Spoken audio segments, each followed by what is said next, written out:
Well, thank you very much indeed, and good morning, ladies and gentlemen. It's great to be here, and fantastic to hear Neil kick us off to such a great start. Let me say at once that I'm delighted that the CBI has taken this initiative. It's part of a series of events and policy statements in relation to climate change, and of course their leadership, as far as business is concerned, is, I believe, vitally important, not just in terms of how we are to address climate change issues, but also showing the way towards a low-carbon economy, an economy which is not a no-growth economy, but a growing economy, which could have, if we do the right things, huge potential for UK PLC.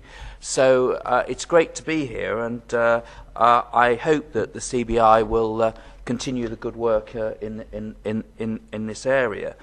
I suppose inevitably there is always a question, given the economic circumstances in which we find ourselves, as to where is climate change, where is energy efficiency, when we face so many critical issues around the economy.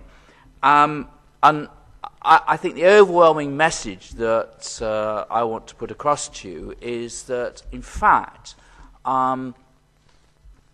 this is such a critical issue that we can't afford to delay action, and we can't use issues to do with the economic downturn to prevent us making the right decisions, the right investments in our drive towards a low-carbon economy. I know that it's sometimes confusing when you read the newspapers every week and new scientific conferences alert us to ever great worries about climate change and their impact.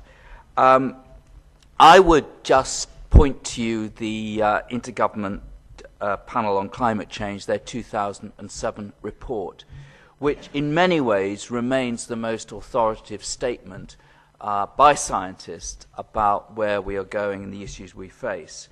And what that report showed was an ever stronger link between human activities and climate change, and clearly demonstrated the need for hugely urgent action to cut out greenhouse gases and really adopt the unavoidable impacts of climate change. What essentially they said is that in the absence of effective international effort, greenhouse gas emissions will continue to grow rapidly over the next few decades. On current projections, that could mean a warming of between 1.7 degrees centigrade and 4 degrees centigrade by 2100, dependent on the level of emissions. They also make it absolutely clear that rising global mean temperatures means that it will be accompanied by many other changes to the Earth's system, including sea level rise, changes to rainfall patterns, and rising frequency of some extreme events, with tremendous consequences in relation to food supply, water supply, issues to do with migration from flooded areas.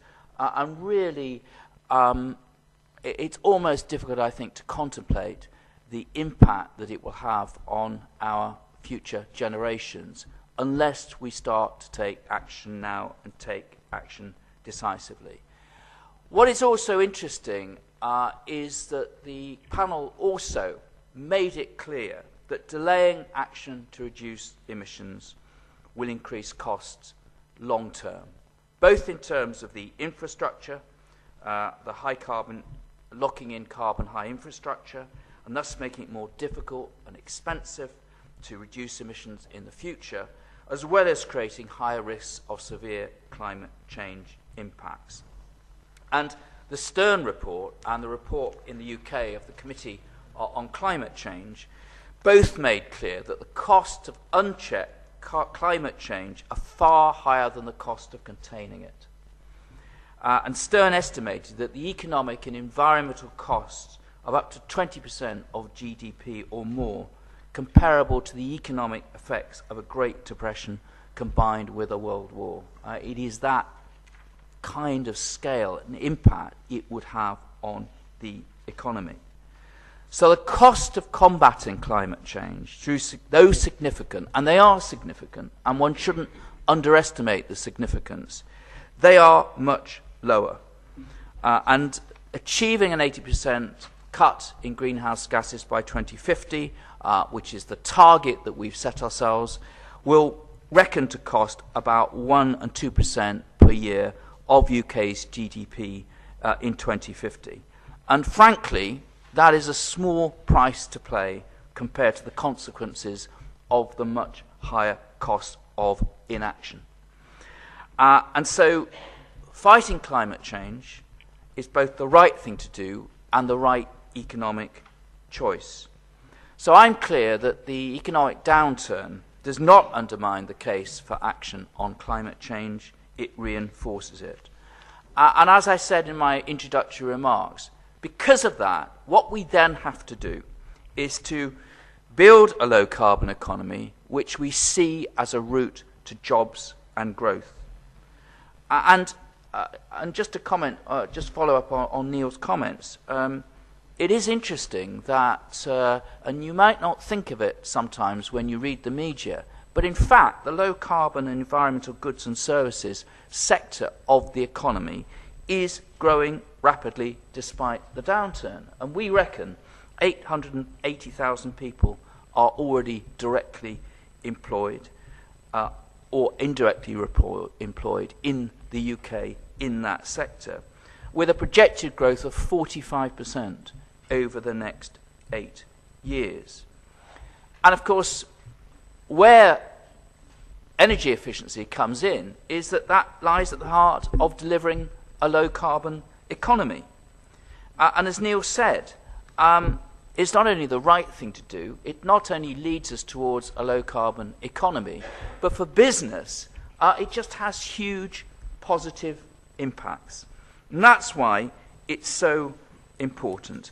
And not just energy, but as I'm a minister also in DEFRA, I would mention resource efficiency, because the same arguments around energy apply just as much as to, say, water use, as it does to waste.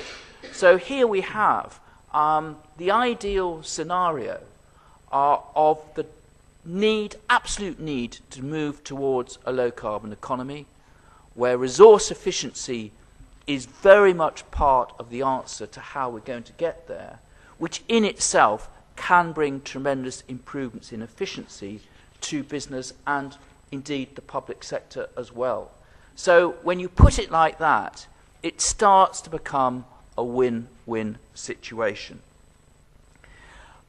Clearly, and I've listed Neil's wish list from government, unfortunately, because we're running up to the budget, most of that stuff I can dodge by saying that we're in purdah at the moment, although I do have a meeting with Angela Eagle, a minister at the Treasury responsible for public sector procurement, in the next 2 days. So it's interesting to have feedback in particular about how the actions of government could help business in this regard, and I'm sure we'll pick up more of that during the day. What is it that government is doing to help business in this regard? Well, first of all, we have set in the Climate Change Act, which passed through Parliament last autumn, this 80% target of reducing GHG emissions by 2050. We're the first country to do so. It's very, very important, both as a signal to what we need to achieve in the UK, but it's also important in terms of the negotiations leading up to Copenhagen at the end of this year, where we hope to negotiate a new international agreement following Kyoto for an ambitious GHG emission target for the global economy. These talks are absolutely critical in getting agreement internationally, and there's no doubt, and I've met a number of ministers from different countries, that the lead the UK has taken has been seen as immensely positive. So that is, in a sense, that is the overriding context in which we work. Now, to help make that change, we've done a number of actions. First of all, for government as a whole, we will set carbon budgets later this year. one of the questions that I'm sure you would ask me is, well, it's all very well government telling business what to do, but government itself has to show it's serious. And carbon budgets is a way of showing that we are serious, because carbon budgets will be allocated to government as a whole. We're just discussing the details of that at the moment. And what it means is that once we have those budgets, and they will ratchet down over the years, it means that every decision taken by government will either have to fit the carbon budget or be accompanied by savings elsewhere. So just as financial budgets underline the decisions that are made, so too carbon budgets will shape every choice in the future. And what that is designed to do is to instill more discipline in policy decisions about greenhouse gases in government. And I hope because of that, and because government as a whole in the end will be bound by the budgeting system, that means that business will have greater predictability and certainty in planning investments, such as those in relation to energy efficiency. Alongside that, of course, we've got the EU emission trading scheme, which caps emissions from the biggest polluters. And, of course, there has been a lot of discussion about its introduction and the way it worked in its first few years. But the point about that is that I think we now describe the first phase as a learning experience. And in my experience in international negotiations, sometimes you have to ease things in a way which persuades people to come to the trough to drink the water. And, of course, the later phases are introducing a much tougher cap. And it is interesting that the UK was the first EU member state to successfully auction allowances in Phase 2. The second area that we're working in are climate change agreements. These provide incentives to energy-intensive industry to significantly improve their energy efficiency, in addition to the EU ETS. And then there's the carbon reduction commitment. This targets emissions from large, non-energy intensive organisations, supermarkets, banks, government departments. It will deliver carbon savings of at least 4 million tonnes by 2020. And again, it will have a positive overall benefit to participants, and we think it will enable business to take action and show leadership in a way that is most effective.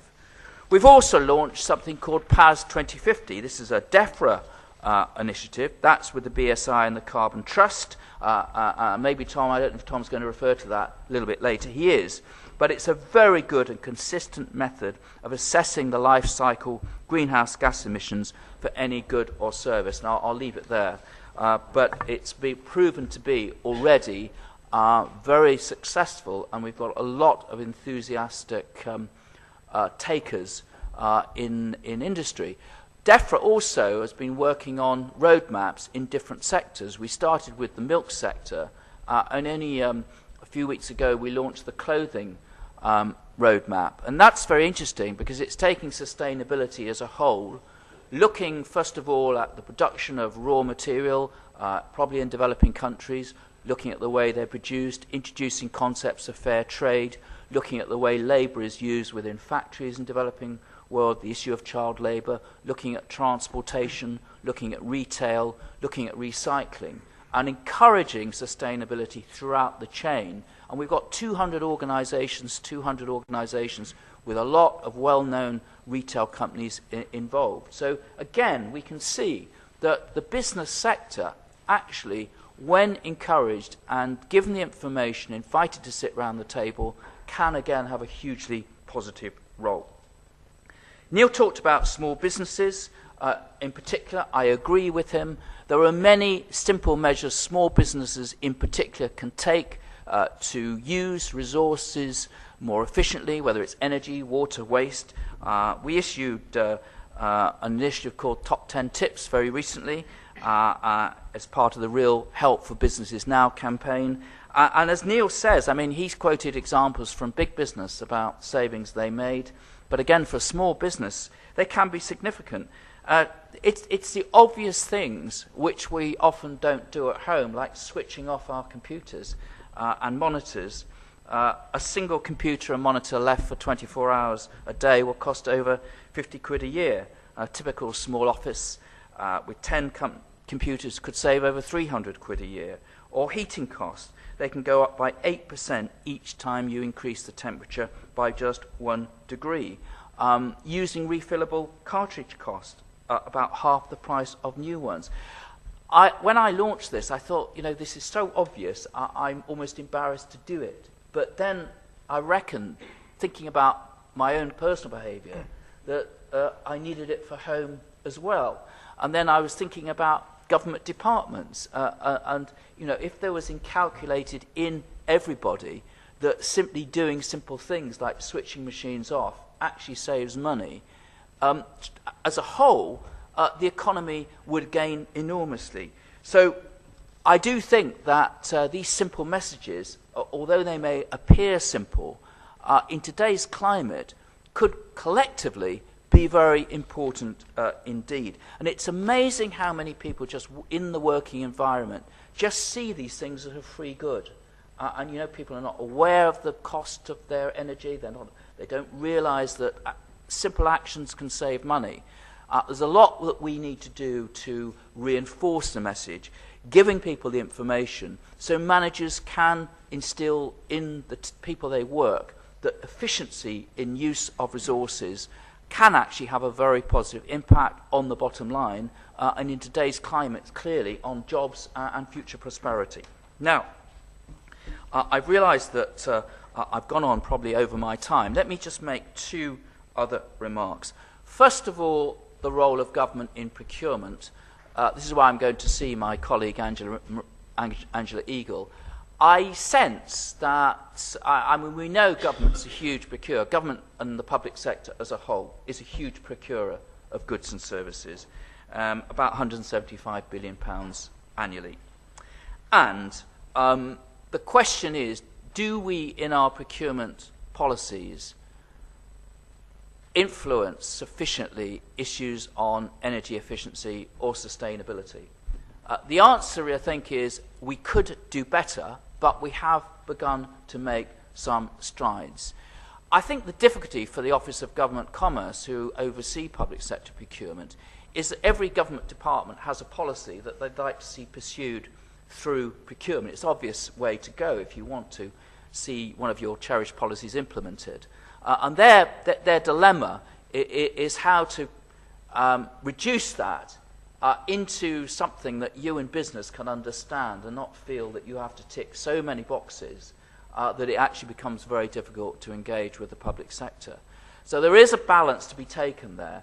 But given that resource efficiency is so important to the economy as a whole, my sense is that procurers in the public sector will increasingly get the message. And certainly, from my point of view, I very much take that message away from the comments that Neil said, and I'm sure that we will hear that later on today as well. Finally, innovation. The UK has a world-class science research base and innovation council. Question is, are we using this to best effect in the drive towards a low-carbon economy? We do have a number of ways of supporting R&D in this country. I know people would wish we would give more resources, and I understand that, but resources have been made available. It's very, very important indeed that we continue to give that support, but also that we make sure that where we have been inventive, that we actually take advantage of it in this country. We all know the besetting sin of the UK to be brilliant at research and innovation, but they're not being able always to carry it through to fruition in terms of scaling up and then taking advantage in terms of jobs, exports, investment and productivity. So finally, we had a summit launched by the Prime Minister at the beginning of March where we had great support from the CBI looking at some of the issues around how we can support the low-carbon economy. Obviously, we've got the budget coming up. We are working on an industrial strategy for a low-carbon economy. Let's be clear. Climate change is coming. That's inevitable. we are doing everything we can to ensure that the level of climate change is held down as much as possible. It's also clear that because some climate warming is inevitable, we are going to have to adapt this country to it. So the question for us is that given the inevitability of major changes in the infrastructure, in the way we produce energy, in the way we look at our buildings of the future, and the way we look at transport networks, the question for us is, are we going to be in the lead? Are we going to take advantage? Are we going to build a low-carbon economy in which the UK does very well indeed? Or are, in essence, we going to miss that boat and find ourselves having to import technology and ideas from other countries when actually there is much that we could do ourselves? That really is the challenge that we face. That's what the low-carbon industrial strategy is all about. One thing is clear, that to be successful, we have to be energy efficient. And that's why I'm so glad to have been given the opportunity of being with you today to support this very important conference. Thank you very much.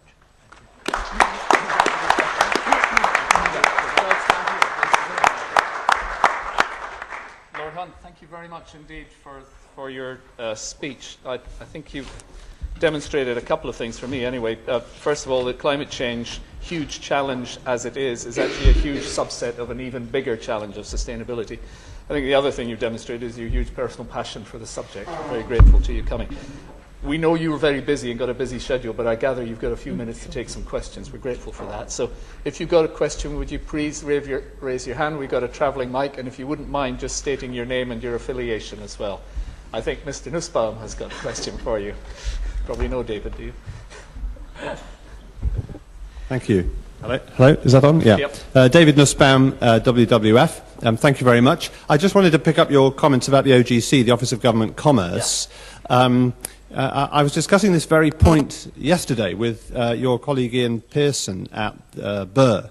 And one of the questions is, in order to help the OGC and the rest of government get their heads around this, don't we need some better data from OGC on the carbon intensity of government purchasing? And I think in the context of so I take your point about everybody's got something they want OGC to do, but I think in the context of carbon budgets, which are going to affect every government department, this is something of a different kettle of fish. So just to encourage you in your conversations with Angela Eagle to pursue that point and be interested in any comments you've got on it now. That's music to my ears. I certainly agree that to be effective, we need to have as much data as possible. And that's certainly the case in terms of carbon budgets, because I've been involved in previous ministerial capacities in the better regulation approach. And, of course, you may not think it, but better regulation has really tightened the screws in government, and it's become very, very difficult to issue regulations. As I say, it may not seem it like to you, but the agonies that we have to go through to show that new regulation is necessary and to meet the targets to reduce the cost of regulation on business is very, very tough. Now, what I want to see happen is that vigorous approach taken in relation to carbon budgeting. And, of course, within that, procurement may, or indeed has to play, a very important part indeed. For government departments, I think it will. I think this is going to be one of the most important ways to change behaviour, because the more we can sort out the budgets, the more certainty we have about the information and the data, the more that will start to impact on the day-to-day policies that government departments take, the more, therefore, the influence it will have on society as a whole. Alongside that, because in DEFRA we're responsible for climate change adaptation, in other words, if we know temperature is rising, what does it mean for our buildings, our transport infrastructure, flooding, etc.? We also are bringing in, or we've got statutory duty, but we're going to issue consultation shortly, and this is aimed at the public sector, they have to report on how ready they are for climate change adaptation. The two together, climate change adaptation and carbon budgets, will have a really powerful impact on government and the public sector. I think there was a question up the back, was there? Yeah, it's Tom Bainbridge from Nabarro. As a lawyer, we do rather well out of a kind of a complex mix of regulation. However, for business, it's quite a challenge. You mentioned the climate change levy and the climate change agreements, and I was wondering about the certainty of future beyond 2012 for those, and then also setting alongside that, we have in the Energy Act, we have the prospect of levies to support the renewable heat incentive and levies to support the feed-in tariff. There looks like a lot of burden will be coming the direction of industry. I wonder if you could comment on that. Well, thank you for that. In my last job, I dealt with legal aid, but I probably didn't trouble you very much. I think I accept that the more complex a structure, the more legalistic inevitably it becomes. And also, I mean, your substantive point is you've got all these initiatives. What business wants is two things. It clearly wants as concise and cohesive a range of policies as possible, and it wants certainty over the long term, and that if it is investing in major projects where the payback needs to come over 20, 30 years, what it needs is certainty. Can I say to you that I fully accept that, and we are very much seeking to do that and to give as much certainty as possible. Clearly, at the moment, this is a very much emerging situation. The whole work up to Copenhagen, the work that we've just done within Europe in terms of 2020 agreement about carbon reduction. But I do agree with you that we need to give much greater certainty. And I think a lot more information. I mean, Neil was talking about the information that SMEs need. And of course, he's right there, because one or two person businesses, or even slightly larger businesses, do struggle under an avalanche of information, which is why Business Links has such a critical role to play. But I think big business too probably needs more information, and that we need to do it in a way which they can understand. Of course, we would very much welcome working with CBI on this in terms of the future, so that boards do understand, have got the whole picture in mind, and do understand, and as much as possible know how long particular schemes are going to run for, so that they can make effective investment decisions. So we're very much on the case on that. Thank you. I think you had a question here. We've probably got time for one more, maybe two more. Yeah, two more. Jane Milne from British Retail Consortium. Obviously, businesses have responsibility to tackle their own emissions in the way that they run their own businesses, but getting consumers on side is going to be a big part about making the shift to a low-carbon economy. There are a couple of measures under discussion in Europe at the moment, including the future of the A to G energy efficiency label and the possibility of offering reduced VAT rates on energy efficient products, where Europe, frankly, seems to be going off in a completely bonkers direction, actually making it harder for consumers to understand and do the right thing. How can we get Europe to actually engage in a way that enables us to take customers with us? Well, that's a very interesting question. And I should use this opportunity to thank the retail trade for some of the actions that they've taken. And in DEFRA, we've been working very hard with the retail trade on a number of positive actions, like reducing packaging, reducing the weight of packaging, the voluntary approach of retail trade to try and reduce the amount of plastic bags that are given, which I think is rather a totemic. And as Minister for Light Bulbs, I do have to thank the retail trade for their voluntary approach to phasing out inefficient light bulbs at an earlier date than is required by Europe, and holding their nerve in the face of a rather challenging media campaign by our friends in the Daily Mail. So, you know, I'm very encouraged by the way in which our discussions and work with the retail trade are are going. I believe we can build on that. And I also, did you say Europe was bonkers, or that sort of words? I can't comment on that, and I certainly can't comment on VAT issues at all in the current situation. But she is right. The painful negotiations on A to G have proven to be very, very difficult indeed. What we wanted in this country was to preserve the A to G, but revalorize. And the reason we want to revalorize is because the A model that you bought a few years ago is no longer an A, it should be a C now. And if you don't revalorize, the fact is that almost every model becomes an A, and it doesn't mean anything. The problem is, and it's not a problem from the UK at all, that certain countries where they manufacture these goods have been very, very resistant to making changes, and they've had exotic proposals for a numbering system, starting at 1 to 7 and then it goes up to 1 to 14. And I mean, I can't pretend that I think the outcome is going to be perfect. I think we hopefully will protect some elements of A to G, but there may be variations in the A class. We are working very, very hard to try and get a sensible conclusion, but as I say, it's very difficult.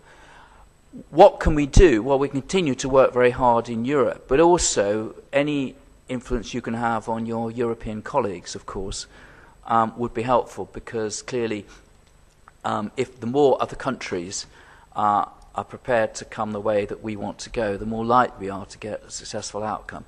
But overall, the UK is very much in a strong point on this. And I do think, again, I acknowledge the work the retail industry has done in encouraging and helping consumers come the way we want to go. I think just there's one gentleman there. Just a brief question, a brief answer, if you wouldn't mind. You sound like the Chief Whip telling me to. He'll have a go at me if I don't keep it. James Cretney, Marwell Zoological Park. It's just a very short observation more than anything else.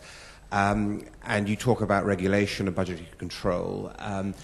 It's just the fact we're sitting in a room talking about wastage, we've got a lot of lights on and the blinds are down. And I just wonder, it's a small point, forgive me, but cultural leadership is needed. Because what would you say is, I'm sure, it's like motherhood and apple pie, people will go along with it, but they need to be able to buy into it. And getting people at the grassroots level to just think about turning off and reducing. Can I just intervene and then ask you, accepting that, what would you do if you were in a position to wave a magic wand? What is it that you think would let us engage the public?